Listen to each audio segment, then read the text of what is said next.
শিল্পকলার ক্ষেত্রে চলচ্চিত্র অঙ্গনে এবছরে 21 পদক পেয়েছেন ফরিদা আক্তার।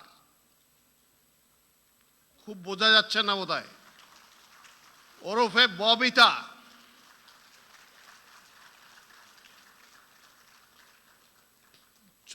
চলচ্চিত্র অঙ্গনে ববিতা প্রায় 300টিরও বেশি চলচ্চিত্রে অভিনয় করেছেন। ববিতা অভিনীত মুক্তিযুদ্ধ ভিত্তিক চলচ্চিত্রের মধ্যে অন্যতম অরুণোদয়ের অগ্নিসাক্ষী, আলোর মিছিল, আবার তোরা মানুষ, আন্তর্জাতিক স্বীকৃতিপ্রাপ্ত চলচ্চিত্র অশনি সংকেতের তিনি প্রধান অভিনেত্রী। তিনি প্রায় 70টিরও বেশি জাতীয় ও আন্তর্জাতিক পুরস্কারে ভূষিত হয়েছেন। তিনি জাতীয় চলচ্চিত্র পুরস্কারে মোট 4বার শ্রেষ্ঠ অভিনেত্রীর স্বীকৃতি লাভ করেছেন।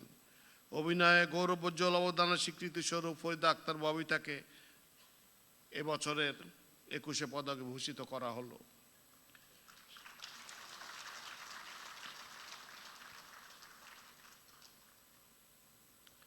শিল্পকলা ক্ষেত্রে পদকপ্রাপ্ত ফরিদা আক্তার ববিতাকে মাননীয় প্রধান পণ্ডিতের নিকট হতে পদক গ্রহণ করার জন্য অনুরোধ জানাচ্ছি।